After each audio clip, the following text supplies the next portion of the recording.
All right, boys.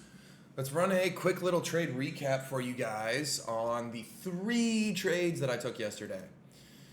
Okay, so we'll make this nice and quick. It was 3 shorts on ES. As you guys know, if you guys were in the kick stream, and we're doing another one today at 8:30 a.m. Eastern time, which is in a couple minutes. Okay, if you guys are able to catch it, you guys should hop in there and watch it. But as you guys know, during the kick stream, I couldn't find a trade, didn't see anything that I liked. But after hours, I was able to find stuff that I liked. So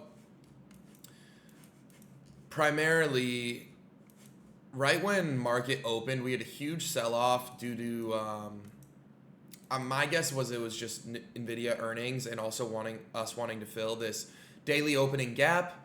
Okay, so we ended up shitting the bed, coming all the way down here and filling in this daily opening gap. From there, we had a bit of a relief up here, but I didn't necessarily see anything that I liked too much. We did get a 5-minute break of structure right here to the downside, but then this candle came all the way up here, and there was obviously no confluences within here. I was looking to find shorts off of this, but didn't see anything. And then from there, we created an hourly fair value gap from this wick all the way up here. Okay, and this is also a 15-minute fair value gap, but the hourly goes from here all the way up to like there, I'm pretty sure. Regardless, we had a fair value gap. Okay, and in turn, we pushed into that. And we had a couple things, okay? So first of all, we had bearish divergence on NASDAQ, okay? So we had this high get made on ES, and then this lower high get made on ES as well. And then on NASDAQ, where are we at here? Oh, damn.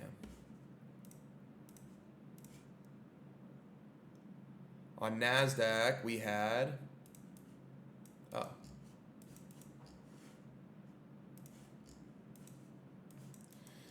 this high get made right here, and then this higher high get made right here. So in turn, bearish divergence, right? We had a higher high get made on NASDAQ, and ES is telling us that, hey, we made a lower high. Ideally, I was looking for NASDAQ shorts, but I couldn't necessarily find anything. I saw a better entry on ES, but regardless, it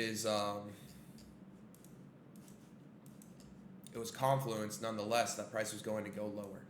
Okay, from there, I scaled into the 1-minute time frame. The first trade, how do I want to do this? The first trade was purely based off of super low time frame bias. Okay, because we see price come into that hourly fair value gap.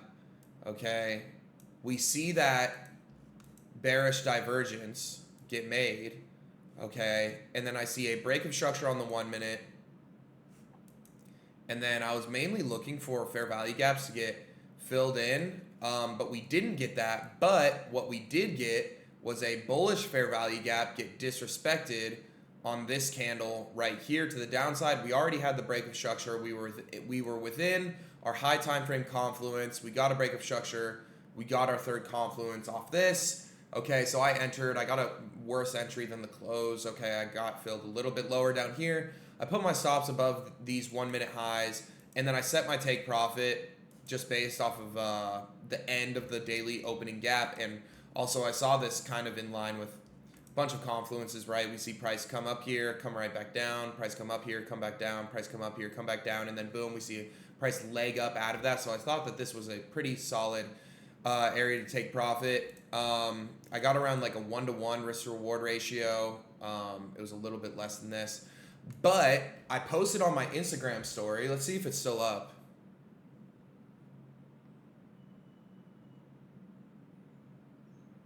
So right here, I said, I don't know if you guys can see this. I said quickie today. We'll post trade recap. Here we are posting the right trade recap. But then right after that, I said, looks like this can be a bigger move. Okay, might scale in again. And that's what I ended up doing, because if we scale back down on the 5-minute time frame, I just made a TikTok video on this. starting to grow to be one of my favorite confluences, which is a break of structure combined with an invalidation of a fair value gap. Okay, so there's lots of shit going on here, but let's erase all that. Okay, so on the high time frame, we saw a break of structure to the downside on the 5 minute, along with the SMT divergence. Again, keep that in mind. On the 5 minute, we have 5 minute SMT divergence. Then we see a break of structure to the downside and invalidation of this fair value gap. Okay, that to me is like super awesome downside confluence, and in turn that led me to believe, hey, we're also within this hourly fair value gap. We get these higher time frame entry confluences off the 5 minute, right, instead of the 1 minute, saying that, hey, we're probably going to go down lower with a break of structure, invalidation of the bullish fair value gap. Really, really good short entries. Okay, so then from there, I actually didn't get the best entries on these.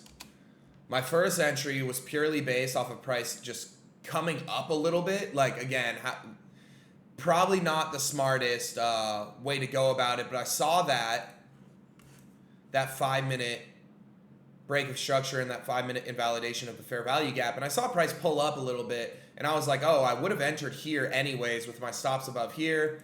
My take profit was based off of the end of this bullish fair value gap, because again, we could have came down and then rallied right back up, and we also had such a big sell-off coming into pre-market, so I was like, all right, like, let me chill. But again, like, not the best risk reward here, and also not the best entry technique. I purely entered off of just like the slight pullback, because I was like, oh, the 5 minute time frame already gave me all the entry confluences that I needed. And then from there, where I entered again, I had 2 positions on this, so I entered when there was a slight pullback, and then I also entered again when we came into the break of structure area. And again, this was like kind of a risky play, kind of based off of not even intuition. It was literally a similar situation with this. Like, oh, we pulled up, we have all these high time frame confluences saying that we're going to go lower. I'm going to go ahead and enter again because we just came back up to the break of structure point. There's no way that we go like significantly higher. I don't think that we're going to come up and hit stop loss, so I'm going to go ahead and enter again because price is giving me an even better entry by coming up even further. Then the nightmares start, right? We get super close to to stop loss right above these 5 minute highs. I'm freaking out, but then boom, we see price instantly capitulate to the downside. Okay, filling out our take profit, and then ends up going even all the way further to the downside, which to me was really unexpected because we had that huge sell-off during pre-market and right when market opened. And then, right, we have a little bit more of a sell-off. I really thought we were just going to stay a little bit stagnant throughout the rest of the day, but here we are. Price ended up selling off, so went 3 for 3, and again on the Instagram story, I showed you guys the little, I don't know if you guys can see this, the little entries on the trading view shit. But anyways, yesterday was a really fucking good trading day for me. Hopefully we can carry that into today. I know we have consumer sentiment today at 10 a.m., so I'll probably be waiting for that. We have an FOMC member speaking. I don't think that'll do like much to the market at all. All of this coming out in like 15 minutes. I don't think that'll do much to the market at all, but boom, trade recap, said and done, sliced and diced. Hopefully you guys learn from this, and hopefully I see you guys in the kick stream. All right, boys, I'll catch you. Peace out. See you soon.